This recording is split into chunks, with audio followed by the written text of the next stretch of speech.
അസ്സലാമു അലൈക്കും. അങ്ങനെ ഞങ്ങൾ തൊറാപ്പള്ളി തൊറാപ്പള്ളി എന്ന് പറഞ്ഞാൽ ഗൂഡല്ലൂരിൽ നിന്ന് ഒരു 10 കിലോമീറ്റർ അകലെയുള്ള ഒരു ചെറിയൊരു പട്ടണമാണ്. മുതുമല ഫോറസ്റ്റിൻ്റെ എൻട്രൻസ് ഗേറ്റ്. അപ്പോൾ അവിടെ രാത്രി വന്ന് താമസിച്ച് പിറ്റേന്ന് രാവിലെ യാത്ര തുടർന്നു. അങ്ങനെ അതിരാവിലെ ഒരു 6 മണി സമയത്ത് കാട്ടിനകത്ത് പ്രവേശിച്ചു. നല്ല മൂടൽ മഞ്ഞുള്ളതുകൊണ്ട് നമുക്ക് കൂടുതൽ ദൂരെയുള്ള കാഴ്ചകളൊന്നും കാണാൻ പറ്റിയില്ല. അങ്ങനെ ആദ്യമായിട്ട് നമ്മളെ വരെ പറ്റത് മാൻകൂട്ടങ്ങളായിരുന്നു. മാൻകൂട്ടങ്ങൾ ഒരുപാടുള്ള കാട് കൂടിയാണ് മുതുമല. പിന്നെ ആന രാവിലെ തന്നെ റോട്ടിലിറങ്ങി അതിൻ്റെ കാഷ്ടമൊക്കെ റോട്ടിൽ കാണാൻ സാധിക്കും. ഇന്ത്യയിൽ തന്നെ ഏറ്റവും കൂടുതൽ ആനകൾ വിഹരിക്കുന്ന പ്രദേശമാണ് മുതുമല ടൈഗർ റിസർവ്. പിന്നെ നമ്മളെ വരെ പറ്റത് കാട്ടിപ്പോത്താണ്. ആൾ റോഡിൻ്റെ ഇരുവശത്ത് നിന്നിട്ട് അപ്പുറം കിടക്കണോ ഇപ്പുറം കിടക്കണോ എന്നുള്ള ആലോചനയിൽ ഞങ്ങൾ വണ്ടി നിർത്തി കൊടുത്തു. ആൾ മെല്ലെ നീങ്ങി തുടങ്ങി. ഒരു കൂറ്റൻ കാട്ടുപോത്താണ്, ആൺകാട്ടുപോത്താണെന്ന് തോന്നുന്നു. ഒരു ആൺകാട്ടുപോത്ത് ഏകദേശം 15 മുതൽ 25 ക്വിൻ്റൽ വരെ ഭാരം ഉണ്ടാകുന്നതാണ് പറയപ്പെടുന്നത്. അത് ഒറ്റയായിട്ടാണ് കാണപ്പെട്ടത്. സാധാരണ കാട്ടുപോത്തുകളെല്ലാം കൂട്ടമായിട്ടാണ് കാണാറ്. അത് മെല്ലെ കാട്ടിനകത്തോട്ടേക്ക് മാറും. ഞങ്ങൾ പിന്നെയും യാത്ര തുടർന്നു. നല്ലൊരു കാഴ്ചയായിരുന്നു കാട്ടുപോത്തിൻ്റെ. അത് രാവിലെ തന്നെ കാട്ടിനകത്ത് നല്ല പോലെ മഞ്ഞ് കോട ഇറങ്ങി തുടങ്ങിയിട്ടുണ്ട്. ഞങ്ങൾ ഇരുവശവും ശ്രദ്ധിച്ച് വല്ല മൃഗങ്ങളും കാണുന്നുണ്ടോ എന്നുള്ള തെരച്ചിലൂടെ യാത്ര തുടർന്നു. ഇന്ത്യയിൽ ഏറ്റവും കൂടുതൽ ആനകൾ വിഹരിക്കുന്ന കാടാണ് മുതുമല. 1990 ഇത് റിസർവ് ഫോറസ്റ്റായിട്ട് പ്രഖ്യാപിച്ചത്. ഇതാ വീണ്ടും ഒരു മാന്. അത് റോഡ് ക്രോസ് ചെയ്യുന്ന കാഴ്ച വളരെ മനോഹരമാണ്. ഒരു മാൻകൂട്ടം തന്നെ റോഡിൻ്റെ ഇരുവശമായിട്ട് നിലയുറപ്പിച്ചിട്ടുണ്ട്. വാഹനങ്ങൾ കണ്ടപ്പോൾ റോഡ് മുറിച്ചെടുക്കാനുള്ള വ്യഗ്രതയിൽ നിന്ന് അത് കുറച്ച് മാറി കാട്ടിലോട്ട് ഉൾവലിഞ്ഞ് കുറച്ച് സമയം അതിൻ്റെ വീഡിയോ ഒക്കെ എടുത്ത് അതിനെ കണ്ടാസ്വദിച്ച് അതിൻ്റെ ഭക്ഷണം തീറ്റക്രമമൊക്കെ നോക്കി അവിടെ കുറച്ച് സമയം സ്പെൻഡ് ചെയ്ത് വീണ്ടും തുടർന്ന് യാത്ര. പിന്നെ 100-ലധികം കടുവകളുള്ള കാട് കൂടിയാണ് മുതുമല. സൗത്ത് ഇന്ത്യയിലെ ഏറ്റവും പ്രധാനപ്പെട്ട വന്യജീവി സങ്കേതം കൂടിയാണ് മുതുമല. ഈ കാട്ടിലെ പ്രത്യേകത എന്ന് വെച്ചാൽ ഈ കാട്ടിൽ ഒരുപാട് ആനകളുണ്ട്. പിന്നെ മോയാർ നദി ഒഴുകുന്നത് ഈ കാടുകളിലൂടെയാണ്. അപ്പോൾ ഈ കാടുകളിൽ 280-ലധികം പക്ഷികൾ, വിവിധ തരത്തിൽപ്പെട്ട പക്ഷികൾ വസിക്കുന്ന കാട് കൂടിയാണ് മുതുമല. കുറച്ച് ദൂരെയായിട്ട് കോടമഞ്ഞിനകത്ത് ഒരുപാട് കാട്ടുപോത്തുകളുണ്ട്. പക്ഷേ നമ്മുടെ ക്യാമറയിൽ എത്രത്തോളം വ്യക്തമാണെന്നറിയില്ല, എന്നാലും ഞങ്ങൾ പകർത്താൻ ശ്രമിച്ചിട്ടുണ്ട്. ഒരുപാടെന്ന് പറഞ്ഞാൽ ഒരു 10-ലധികം കാട്ടുപോത്തുകളുണ്ട് നമ്മളെ കണ്ണിൻ്റെ കാഴ്ചക്ക്. പക്ഷേ മഞ്ഞ് മൂടിയുള്ളതുകൊണ്ട് കാണാൻ പറ്റുന്നില്ല. അത് കുറേ ദൂരെയായിട്ട് നമ്മളെ കാണുമ്പോൾ അത് കാട്ടിനകത്തോട്ട് ഓടി വരും. പിന്നെ കുറച്ച് നീങ്ങിയപ്പോൾ കാണാൻ പറ്റുന്നത് ഒരുപാട് മാൻകൂട്ടങ്ങളും കുരങ്ങ് നമ്മളെ വണ്ടിയുടെ മുകളിലുള്ള ബത്തൊക്കെ എടുത്തിട്ടുള്ള ഓട്ടമാണ്. ആൾക്ക് വലിയ നിധി കിട്ടിയ പോലെയാണ് കാണുന്നത്. എല്ലാ കുരങ്ങും കൂട്ടം വന്ന് അതിൽ നിന്ന് വണ്ടിയുടെ ക്യാബിനിലുള്ള ബത്തൊക്കെ എടുത്തിട്ട് ഭക്ഷണിക്കുന്ന തിരക്കിലായി. പിന്നെ ഞങ്ങൾ അവിടെ നിന്ന് ഇങ്ങനെ നീങ്ങുന്ന സമയത്ത് ഇരുവശങ്ങളിലായിട്ട് ഒരുപാട് പുള്ളിമാനുകൾ കാണാം. പുള്ളിമാനുകളിൽ അപ്പുറം ഇപ്പുറം തല്ലുകൂടുന്ന പുള്ളിമാനുകളുണ്ട് ഇതിനകത്ത്. പരസ്പരം ആൺമാനുകൾ പോരടിക്കും. ചില സമയത്ത് അവൾ കൊമ്പുകൾ നഷ്ടപ്പെടാൻ വരെ സാധ്യതയുണ്ട്. എങ്കിലും മാനൊരു എന്താ പറയുക, സാധു ജീവിയായിട്ടാണ് എനിക്ക് തോന്നുന്നത്. പിന്നീട് കുറച്ച് നീങ്ങിയപ്പോൾ നല്ലൊരു കൊമ്പൻ എന്ന് പറഞ്ഞാൽ നല്ല അടാറ് കൊമ്പൻ എന്ന് തന്നെ പറയാം. റോഡിൻ്റെ വലതുവശത്തായിട്ട് നിലയുറപ്പിച്ചിട്ടുണ്ടായിരുന്നു. അതിൻ്റെ തൊട്ടടുത്തായിട്ട് ഒരു ട്രൈബൽസ് വില്ലേജും ഉണ്ട്. അതിൻ്റെ അടുത്താണ് ഈ ഒറ്റക്കൊമ്പൻ നിൽക്കുന്നത്. ഒരുപാട് സമയം അതിനെ നോക്കിയിരുന്നു. കുറച്ച് അടുത്ത വശത്തോട്ട് നോക്കുമ്പോൾ പിന്നെ ഒരു പിടിയാനയുണ്ട് അതിൻ്റെ തൊട്ടപ്പുറത്ത് തന്നെ. പിന്നെ ഇവിടെ വാഹനം നിർത്തി പുറത്തിറങ്ങാൻ അലോഡും ഇല്ല, അത് നമുക്ക് സേഫ്റ്റിയും അല്ല. അതുകൊണ്ട് അതിന് മുതിർന്നില്ല. ആനകളുടെ ഓരോ വികൃതികളൊക്കെ നോക്കി ദൂരെ നിന്ന് കണ്ട് ആസ്വദിക്കാം. പിന്നെ മൃഗങ്ങൾക്ക് ഭക്ഷണവും അതൊന്നും കൊടുക്കാൻ പാടില്ല, അത് ശിക്ഷാർഹമാണ്. പിന്നെ കാട്ടിനകത്ത് നിർത്തി ഇറങ്ങാനും പാടില്ല, അതും ശിക്ഷാർഹമാണ്. പിന്നെ ഞങ്ങൾ കുറച്ച് നീങ്ങുമ്പോൾ ഒരു പന്നിയെ കാണാൻ സാധിച്ചു. പിന്നെ കുറച്ച് മുമ്പോട്ട് നോക്കുമ്പോൾ ഒരുപാട് പന്നികളുണ്ട്, ഒരു പന്നിക്കൂട്ടം തന്നെ എന്ന് പറയാം. അത് നമ്മളെ കണ്ട ഒരു ഭാവമില്ലാണ്ട് ഉൾക്കാട്ടിലോട്ട് വലിഞ്ഞ്. നമ്മുടെ നാട്ടിലൊക്കെ പന്നീനെ കാണണമെങ്കിൽ അർദ്ധരാത്രിയാറ്റം പെട്ടെന്ന് റോഡ് മുറിച്ച് കിടക്കുന്ന അവസ്ഥയാണ്. പക്ഷെ മുതുമലയിൽ ഏത് സമയത്തും പന്നികൾ നമുക്ക് കാണാൻ പറ്റും. പിന്നെ ഒരുപാട് ദൂരം യാത്ര തുടരുമ്പോൾ ട്രൈബൽസ് വില്ലേജിനകത്തുള്ള ഒരു സ്കൂള്, ആ സ്കൂളിലേക്ക് രാവിലെ തന്നെ 8 മണിയാകുമ്പോഴേക്കും പിള്ളേരെല്ലാം റെഡിയായി. SLC വരെ ഉള്ളൊരു സ്കൂളാണെന്ന് തോന്നുന്നു. അവർക്ക് അവിടെ തന്നെ പഠിച്ച് അവിടെ തന്നെ കാട്ടിൽ ബീറ്റ് ഫോറസ്റ്റ് ഗാർഡ് ഒക്കെ ആയിട്ട് അവർ ജോലി ചെയ്യാം. പിന്നെ അവിടെ നിന്ന് നീങ്ങുമ്പോൾ നല്ല മയിൽ, പിന്നെ മാൻകൂട്ടങ്ങൾ. പിന്നെ തെപ്പക്കാട് എത്താറായ സമയത്ത് ഒരു ആനയെ കണ്ടു. ആനയുടെ മുകളിലൊരു പാപ്പാനുമുണ്ട്. മോയാർ പുഴയിൽ നിന്ന് അതിനെ കുളിപ്പിച്ച് നല്ല വൃത്തിയാക്കി സുന്ദരനാക്കിയിട്ട് റോഡ് മുറിച്ച് കിടക്കുന്ന കാഴ്ചയാണ്. ഇതിനിടയ്ക്ക് നമുക്ക് നല്ലൊരു വ്യൂ എന്ന് പറയാൻ, അതിൻ്റെ തൊട്ടടുത്തൊക്കെ ആയിട്ട് പുള്ളിമാനുകൾ ഓടി നടക്കുന്നുണ്ടായി. മാനുകൾ ആനയുടെ അടുത്ത് കാണുമ്പോൾ വല്ലാത്തൊരു കൗതുകവും നല്ലൊരു കണ്ണിനൊരു കുളിർമയാണ്. ഈ മാന് നല്ലൊരു സൈസ് മാനാണ്, നല്ല പ്രായമുള്ള മാനാണെന്ന് തോന്നുന്നു. ഈ കൂട്ടത്തിൽ തലവനാണെന്ന് തോന്നുന്നു കണ്ടിട്ട്. കാണാൻ തന്നെ നല്ലൊരു രസമായിരുന്നു. പിന്നെ ആനയുടെ റോഡ് മുറിക്കുന്ന ആ രംഗം, അത് വല്ലാത്തൊരു അനുഭൂതിയാണ്. ഒരു ഗജവീരൻ ഒരു രാജാവിനെ പോലെ കാട് മുറിച്ച് കിടക്കുന്ന രംഗം, അത് കണ്ണിന് കാണുന്ന ഒരു കുളിർമ വേറെ തന്നെയാണ്. അതിനെ നോക്കിയിരുന്ന് നമ്മൾ തെപ്പക്കാടെത്തി. തെപ്പക്കാടെന്ന് പറഞ്ഞാൽ ഇന്ത്യയിൽ തന്നെ ഏറ്റവും 1972 സ്ഥാപിതമായ ആന പരിശീലന കേന്ദ്രം കൂടിയാണ്, കാട്ടാന പരിശീലന കേന്ദ്രം. തെപ്പക്കാടിനെ കുറിച്ച് പറയുകയാണെങ്കിൽ ഇന്ത്യയിലെ എല്ലാ പ്രധാനമന്ത്രിമാരും പ്രസിഡൻറ്റുമാരൊക്കെ ഇടയ്ക്ക് വന്ന് വിസിറ്റ് ചെയ്ത് പോകുന്ന സ്ഥലം കൂടിയാണ്.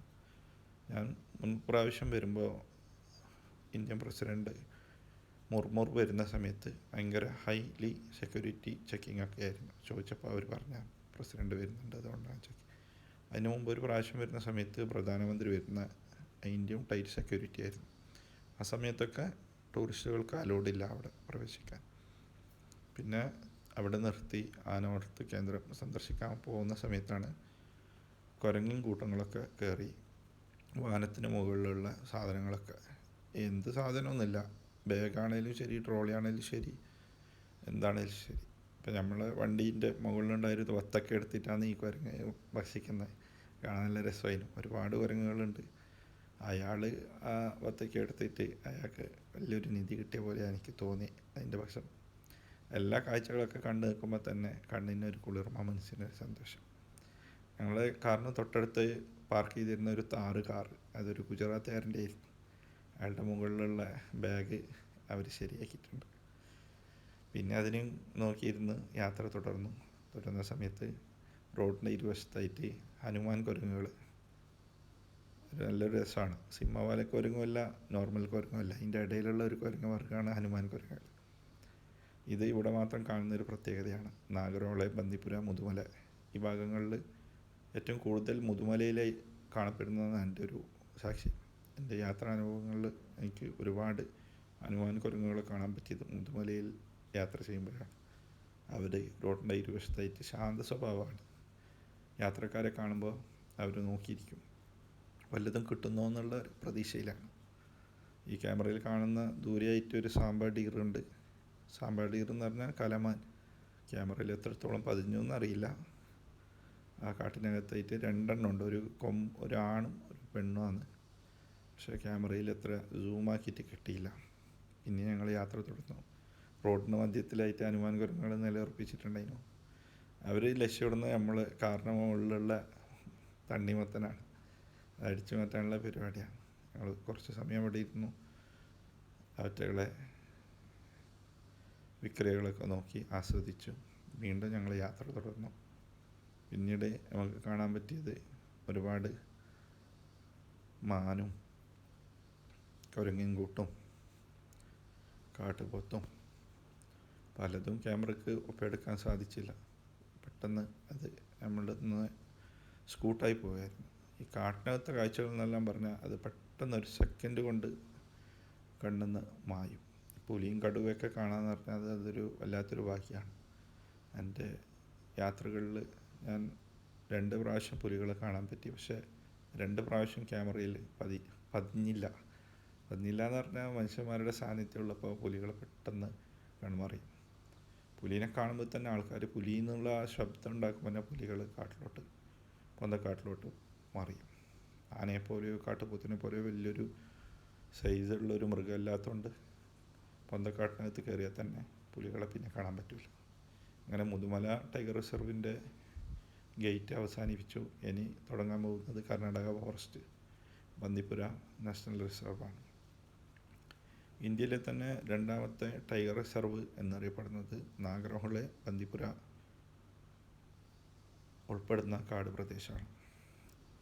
മധ്യപ്രദേശിലെ ടൈഗർ വളർത്തൽ കേന്ദ്രം സെൻസസ് പ്രകാരം, കർണാടകയിൽ സെൻസസ് പ്രകാരം 1-2 ടൈഗറിൻ്റെ കുറവുകളാണ് 1ാം സ്ഥാനം മധ്യപ്രദേശിനും 2ാം സ്ഥാനം നാഗർഹോളെ ടൈഗർ റിസർവിനും വരാൻ സാധിച്ചത്. പിന്നെ ഈ ടൈഗറിൻ്റെ സെൻസസ്, പുലിയുടെ സെൻസസ് എന്നൊക്കെ പറയുന്നത് പോയി കണ്ട് തിട്ടപ്പെടുത്തുന്നതല്ല. ഇവറ്റകളെങ്ങനെയെന്ന് പറഞ്ഞാൽ ഇതിൻ്റെ കാൽപാദം പിന്നെ അതൊക്കെ നോക്കിയിട്ടാണ് ടൈഗറിൻ്റെ പുലിയുടെയൊക്കെ സെൻസസ് കണക്കാക്കുക. എത്രത്തോളം കൃത്യമാണെന്നൊന്നും പറയാൻ പറ്റില്ല. ഒരുവിധം കണക്ക് കിട്ടും. ഇപ്പോൾ 260-ലധികം കടുവകൾ ഉണ്ട് എന്നാണ് പറയപ്പെടുന്നത്. ഇവിടുത്തേക്കാളും ഒരു 1-2 കടുവകൾ കൂടുതലാണ് മധ്യപ്രദേശിലെ കടുവ സങ്കേതം. എൻ്റെ പേര് എനിക്ക് ഇപ്പോൾ പെട്ടെന്ന് മറന്നുപോയി. എല്ലാവരും അതും കൂടി ഒന്ന് മെൻഷൻ ചെയ്യായിരുന്നു. പിന്നെ മുതുമല മോയാറിൻ്റെ തീരത്തായതുകൊണ്ട് കുറച്ചുകൂടി പച്ചപ്പ് നമുക്ക്. മോയാറിൻ്റെ തീരത്താണ് മുതുമല സ്ഥിതി ചെയ്യുന്നത്. അപ്പോൾ ബന്ദിപ്പുര എന്ന് പറഞ്ഞാൽ നാഗർഹോളയിലുള്ള കബനിയുടെ തീരത്തും. പക്ഷേ അതിൻ്റെ നല്ലൊരു ഭാഗവും നാഗർഹോള ടൈഗർ റിസർവിലാണ് സ്ഥിതി ചെയ്യുന്നത്. പൊതുവെ ബന്ദിപ്പുര കുറച്ച് ഡ്രൈ ഏരിയ ആണ്. ഡ്രൈ ഏരിയ എന്ന് പറഞ്ഞാൽ നല്ല വേനൽക്കാലത്തൊക്കെ പോയാൽ ഇലയൊന്നും ഉണ്ടാവില്ല. മുതുമലയും ഡ്രൈ ഏരിയ തന്നെയാണ്, പക്ഷേ കുറച്ചുകൂടി ഗ്രീനറി നമുക്ക് ഫീൽ ചെയ്യും. ഇപ്പോൾ ഞങ്ങൾ എത്തിയിരിക്കുന്നത് ബന്ദിപ്പുരയിലെ ഫോറസ്റ്റ് സഫാരി സെൻറ്ററിൻ്റെ തൊട്ടടുത്താണ്. ഇവിടെ സ്റ്റേ സൗകര്യം കൂടിയുണ്ട്. ഈ സ്റ്റേ ചെയ്യുന്നതിൻ്റെ ഇരുവശത്തായിട്ട് ഒരുപാട് മാൻകൂട്ടങ്ങളൊക്കെ കാണാൻ പറ്റും. അവിടുന്ന് പിന്നെ യാത്ര തുടർന്നു. പിന്നെ കാടിൻ്റെ ഇരുവശങ്ങളും നല്ല ഫോറസ്റ്റ് ഗാർഡ് ഉദ്യോഗസ്ഥന്മാരൊക്കെ കൊത്തി വൃത്തിയാക്കിയിട്ടുണ്ട്. എന്തെന്ന് പറഞ്ഞാൽ ഒന്നാമത് കാട്ടുതീയുടെ അഭാവം, ഒരുപാട് നഷ്ടങ്ങൾ സംഭവിച്ച കാട് കൂടിയാണ് ബന്ദിപ്പുര. കൊറോണയുടെ സമയത്ത് പിടിച്ച കാട്ടുതീ കാരണം 400-ലധികം ഏക്കർ സ്ഥലം കാടുകൾ കത്തിനശിച്ച ഒരു വനം കൂടിയാണ്. അതിനകത്തുകൂടിയാണ് ഇപ്പോൾ ഞങ്ങൾ സഞ്ചരിക്കുന്നത്. അപ്പോൾ അതുകൊണ്ട് കാടിൻ്റെ ഇരുവശത്തുള്ള കുറ്റിക്കാടുകളൊക്കെ വെട്ടിത്തെളിച്ച് മൃഗങ്ങളെ പ്രസൻസ് വാഹനങ്ങൾക്കറിയാനും പിന്നെ വാഹനങ്ങളിൽ നിന്നുള്ള ചെറിയൊരു സിഗരറ്റ് ചൊട്ട് മതി ഒരു കാട് മൊത്തം നശിക്കാൻ. ഒരു കാട് നശിക്കുമ്പോൾ ആ കാട്ടിനകത്തുള്ള ഒരുപാട് മൃഗങ്ങൾ കൂടി നശിച്ച് പോയ ചരിത്രം കൂടിയുണ്ട് ബന്ദിപ്പുര കാടിന് പറയാം. ഇത്രയും സുന്ദരവും അറ്റ്മോസ്ഫിയറും മൃഗങ്ങളെയും കാണാൻ സൗത്ത് ഇന്ത്യയിൽ വേറൊരു കാടില്ല എന്ന് തന്നെ പറയാം. എത്ര കണ്ടാലും മതി വരില്ല ഈ കാടുകൾ. ഞാൻ തന്നെ, എനിക്ക് എൻ്റെ ഒരു ഓർമ്മ ശരിയാണ്, 10-20-ലധികം പ്രാവശ്യം യാത്ര ചെയ്തിട്ടുണ്ടാവും ഈ കാട്ടിനകത്ത്. എന്നാലും വീണ്ടും വീണ്ടും യാത്ര ചെയ്യണമെന്നുള്ളൊരു ഫീലാണ് ഈ കാട്ടിനകത്തോട്. ഇപ്പോൾ ഞങ്ങൾ യാത്ര ചെയ്യുന്ന സമയം എന്ന് പറഞ്ഞാൽ ഡ്രൈ ഏരിയ ആണ്, വേനൽക്കാലം. എന്നാൽ പോലും മൃഗങ്ങളെ ഒരുപാട് കാണാനും ആ കാടിൻ്റെ ഭംഗി ആസ്വദിക്കാനും നമുക്ക് സാധിക്കുന്നു. ഇവിടെ കാട്ടിനകത്ത് സഫാരി ചെയ്യാനുള്ള സൗകര്യം സർക്കാർ ഏർപ്പെടുത്തിയിട്ടുണ്ട്. ഒരാൾക്ക് 500 രൂപയാണ് നിരക്ക് ബസ്സിൽ. ജീപ്പ് പോവുകയാണെങ്കിൽ ഒരു ജീപ്പിന് 7,000 6,000 എന്തോ ഉണ്ട്. അപ്പോൾ ഞങ്ങളിപ്പോൾ കാട് അവസാനിച്ചു. അപ്പോൾ ഇവിടെ ഒരു ഗേറ്റ് ഉണ്ടായിരുന്നു മുമ്പ്, ആ ഗേറ്റൊക്കെ ഇപ്പോൾ പുതുതായിട്ട് റിപ്പയർ ചെയ്തുകൊണ്ടിരിക്കുകയാണ്. കാട് അവസാനിച്ചപ്പോൾ തന്നെ ട്രൈബൽസിൻ്റെ നല്ലൊരു കാട്ടു തേൻ കൊണ്ടുവന്ന് വിൽക്കുന്ന ഒരു സ്ഥലം കാണാൻ പറ്റി. അവിടെ നിന്നൊരു കുപ്പി തേനും വാങ്ങി. പിന്നെ കുറച്ച് ദൂരം സഞ്ചരിച്ചപ്പോൾ നല്ല സൂര്യകാന്തി തോട്ടം. സൂര്യകാന്തി സീസണല്ല, ഇപ്പം ഓഫ് സീസണാണ്. പക്ഷെ അവിടുത്തെ ഒരു കർഷകന് സൂര്യകാന്തി അവിടെ വിളയിച്ചിട്ട് വർഷം മൊത്തം അയാൾ അതിൽ നിന്ന് വരുമാനം ഉണ്ടാക്കുന്ന ഒരു ടെക്നിക്ക് കൂടി പറഞ്ഞു തന്നു. വരുന്ന ടൂറിസ്റ്റുകളോട് ഒരു നിശ്ചിത തുക വാങ്ങി സൂര്യകാന്തി പൂവിൻ്റെ അടുത്ത് പോയിട്ട് നമുക്ക് ഫോട്ടോ എടുക്കാനുള്ള ഒരു അവസരം. ഈ കർഷകനാണ് അദ്ദേഹം. അങ്ങനെ ഞങ്ങൾ യാത്ര